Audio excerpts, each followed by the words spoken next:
I mean, it's just been the last few days. It's just been the last 24 hours. It's just been an emotional roller coaster. It's just literally what just happened. I was preparing for a fight in 3 weeks, and just getting the call and on 4 hours notice and making that walk on such a huge event, saving the card, UFC 303 at the co-main event, 19,000 fans in the arena, just getting a standing ovation. Man, what a moment, what an opportunity just to go out there and get to do what I did and become a legend. And I'm just on a high right now, man.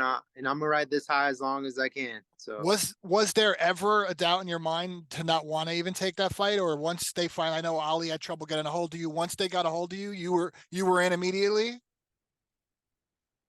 pretty much, I mean, I didn't have much time to think about it, right? There's literally hours on the clock, and I wasn't gonna sit there and grumble about money and pay. I was like, listen, I I feel good. This is an opportunity. It's never been done. It's never been done, and I'm gonna go become a legend. That was it. That was it. There was no, man. I need more money, like, because you can easily negotiate yourself out of a deal. So I got something that money can't buy, and I feel like I earned some sort of, I don't even know how to describe it, like an immortality. I gained something that no money can buy, and I can't be more proud of myself. How about on the opposite side, what it says, you and Diego are going to be linked forever. He went through a lot, starting at 45, then 55, then no opponent. You guys are linked forever, and I'm sure you have a lot of respect that Diego stayed in there and took the fight as well. Dude, I have so much respect for Diego, just even more. Like, I think he deserves even more credit. I mean, what I did was cool and crazy, like just showing up. I didn't even know I had to weigh in. I'm getting ready. I trained that morning. I was getting ready for a fight. I show up, and I read everything this kid went through. He cut down to 145. He rehydrated to 55. He weighed in, and then his opponent gets sick and falls out. So he's probably thinking, I'm not even fighting. He's at the arena. Oh, I'm not even gonna fight. And then they drop my name in the hat. Like, that's it's the most craziest thing I've ever.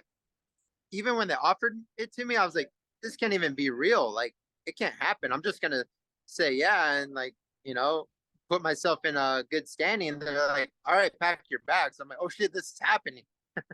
So man, Diego's a legend, dude. And the way it all turned out, we both grew from this, and we both became victorious. If that makes sense. It wasn't about a win or a loss. This was an amazing spectacle, and we both won. You both won, and you both mentioned after you want to fight in the Sphere. Why not do it again? Fight each other. Give yourselves camps in the rankings, and the actual featherweight rankings. You're right next to each other. Would you be open to fighting him again in September at the Sphere? I mean, dude, you know me. Doesn't matter who, but I that would be amazing. If he's looking for an opponent, I'm looking for an opponent. For me, it doesn't matter who, but to go back and, hey, let's do it right. Let's do it fair. We'll both cut to 145. We'll both prepare. We'll both game plan for each other, and we'll see what happens. That was a close fight. He had his moments, and I had my moments, and I finished strong, and we can make it 5 rounds. I was going to It'll be say a that. war. I was going to say that if you somehow negotiated a 5 round fight on Saturday, you looked a lot better towards the end of that third round. Yeah, but and I'm not gonna sit there and let that be the holdup. But that would be an amazing fight. We could run that one back. But there's for him it's easy. He could fight anyone. Being the Mexican, for me, I know they want to book Mexican fighters on that card, so the options are slim, right? It's Yair, Ortega, Diego, or someone outside the rankings. So I'm pretty open minded, but we'll see what they come up with. I know they're working on it as we speak, and I'll be ready. 4 hours. And that was my next question. Is you always have people say any opponent, anytime, anywhere. You prove that more than anyone. Maybe they don't even have to book you a fight. You live in Vegas, that you could be ready to fight on any Vegas card. long as I don't have to win, I'll show up.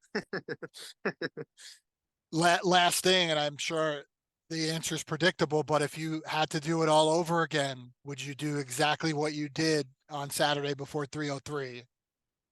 Oh, dude, I mean, like I said, you can't buy that type of whatever I gained from it. I would 100% do it again. That was the best feeling in the world, just to be, even though I lost and Rogan said, "Hey, stand, wait a minute, I'm gonna interview you after," and have I had a standing ovation, dude. It was like 19,000 fans on their feet, just even in the third round when I was teeing off, they were like, I could feel that crowd and that energy and the love from everyone. I think I gained the whole UFC fan base. That's what Hunter Campbell texted me. He's like, "You gained the entire UFC fan base after that fight.